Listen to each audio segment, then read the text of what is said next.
América Latina tiene una fuerte diferencia, con lo cual, digamos, antes de hablar tenemos que precisar a qué tipo de país nos estamos refiriendo. Lo que sí tiene América Latina en común es que tiene una alta desigualdad. No hay país en América Latina que no tenga índice muy fuerte de desigualdad. Incluso aquellos mejores, el caso de Costa Rica, de Uruguay, tienen problemas serios de indicadores a nivel comparativo. La otra cosa común que tiene América Latina es la informalidad. O sea, prácticamente todos los países de América Latina tienen un régimen de acumulación capitalista informal, se podría decir. Funcionan con mercados de trabajo fuertemente informales. Y el otro dato, que yo creo que no es menor, y sobre todo cuando uno compara con los países de Europa, que América Latina continúa teniendo una alta tasa de fertilidad. Esto está vinculado con algunas cosas que dijo András anteriormente. Pero tiene una alta tasa de fertilidad cruzada por clases sociales. La reproducción demográfica de América Latina es fundamentalmente en las clases bajas. Y este es un dato importante, incluso una diferencia muy fuerte con lo que está pasando en Europa, donde estudios muy recientes están demostrando que en países con estado de bienestar muy maduros, como el caso de los países escandinavos, la fertilidad está en las clases altas. Y la fertilidad está en las clases altas porque son las clases altas las que tienen doble trabajo, hombre-mujer, y las que tienen soporte por parte del Estado para garantizar cuidado de los niños sin abandonar el mercado de empleo, etcétera, etcétera. Entonces este dato no es menor cuando hablamos de política social en América Latina.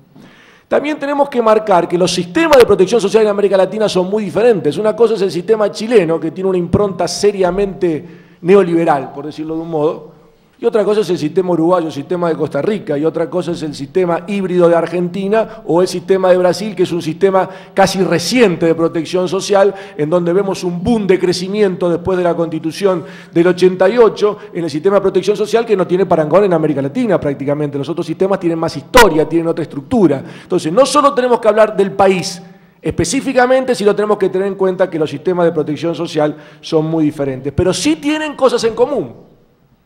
No son redistributivos. La mayoría de los sistemas de política social, por no decir todos en América Latina, no redistribuyen. No redistribuyen cuando se combina ingresos con recursos. Cuando uno mira el impacto neto de la política fiscal en los países de la OECD, claramente la gente, luego de la acción fiscal, tiene un ingreso prácticamente un 30% superior al que tenía en su estructura neta, de la estructura que sacaban el empleo en el mercado. En América Latina el impacto es prácticamente neutral. Digamos, la división que surge del mercado de empleo es la misma que reproduce el sistema de protección social. Lo otro que también se marcó es que dentro del sistema tributario prácticamente no hay presencia de impuestos directos. América Latina casi no tiene impuesto a las ganancias o impuesto a los ingresos. Pocos países tienen impuestos a las rentas financieras. Pocos países tienen impuestos al patrimonio sustantivos. El otro tema, para ir un poco más, que este es importante también cuando se habla de ingreso ciudadano, América Latina no tiene grandes programas de empleo.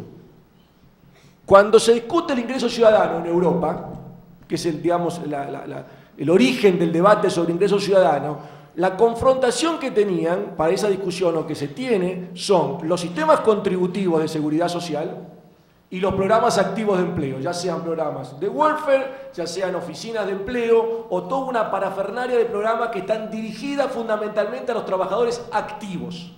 Este punto hay que mantenerlo en cuenta por lo que voy a decir después. América Latina prácticamente no tiene programas masivos, efectivos, casi ningún país, diría ningún país tiene, dirigidos a... De hecho, los seguros de desempleo en América Latina son casi inexistentes. O sea, los países que más cubren con seguro de desempleo en América Latina pueden llegar a 14%, 12% del total de desempleados estadísticos.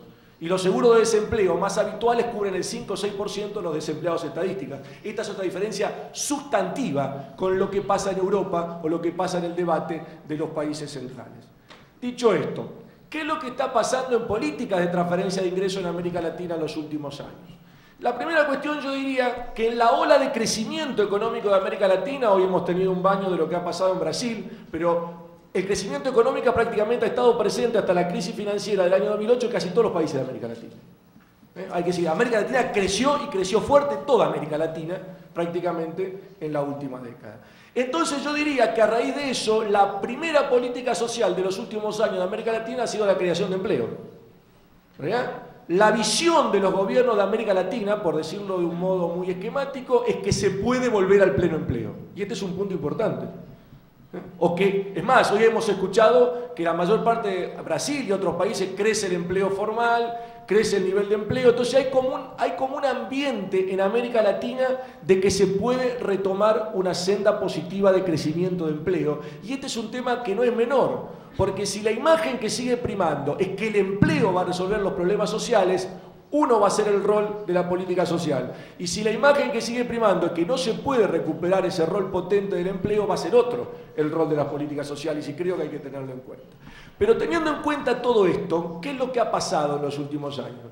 En los últimos años, y a diferencia de lo que pasa en otros países digamos, más adelantados, de Europa, de Estados Unidos, América Latina ha centrado sus programas de transferencias de ingresos no en los trabajadores, sino en las personas económicamente dependientes. O sea, la cobertura de los programas de transferencia de ingresos más importante va dirigida a los menores de edad y en muchos casos a pensiones no contributivas. Entonces, esta es una particularidad de América Latina que no está en los países centrales. En los países centrales, cuando se habla de política redistributiva de ingresos, se apunta fundamentalmente a los trabajadores activos. América Latina ha pasado a discutir las transferencias de ingresos fundamentalmente o pensando fundamentalmente en las personas económicamente dependientes, que son los menores de edad y las personas, digamos, en edad pasiva. Ahora, y dentro de ese tipo de políticas, los que han ocupado el centro de la atención y que prácticamente están diseminados en toda América Latina son los programas llamados CCT, Conditional Cash Transfers, los programas dirigidos a las personas menores de edad que tienen que cumplir ciertas condiciones para recibir ingresos. Y ahora voy directamente al tema de ingresos ciudadanos. Lo más interesante de este proceso que acabo de escribir muy rápidamente, y disculpen la velocidad, pero si no tengo tiempo, pero me parece importante ubicarnos, es que, primera cuestión, no hay grandes debates en América Latina para modificar la estructura central y dura de los sistemas de protección social.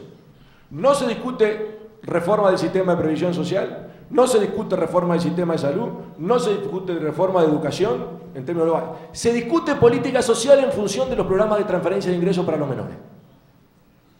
Este es un punto importante, porque en realidad se está discutiendo sobre menos del 10% del gasto de cualquier país social. Eso es lo que son los programas de transferencia menores. De hecho, yo no tengo los números últimos, pero acá en Brasil, en el Bolsa Familia estaba en 0.6, 0.7, 0.8 del PBI, lo que estaba gastando. Y si le sumábamos el programa de beneficio de prestación continuada, llegábamos al 1 y algo, pero no mucho más que eso. Entonces, es importante que se ha centrado la discusión de la política social en programas que no gastan tanto, que son programas marginales desde el punto de vista del gasto. Este es un dato importante, porque en cierto modo se ha sacado todo lo otro del debate. Ahora, cuando yo lo veo en relación con ingresos ciudadanos, es mucho más llamativo, porque para muchos estos programas son un primer paso para el ingreso ciudadano. Entonces yo ahí empiezo a preguntarme y voy a tratar de hacer un contraste. Cuando uno habla de ingreso ciudadano, habla de un beneficio universal, incondicional, basado en derechos individuales y normalmente pensado para los trabajadores activos. Un ingreso independiente. Ahora, cuando yo hablo de los CCT, hablo de programas focalizados, hablo de programas condicionados, con el discurso del capital humano o el discurso de la corresponsabilidad, la que ustedes quieran,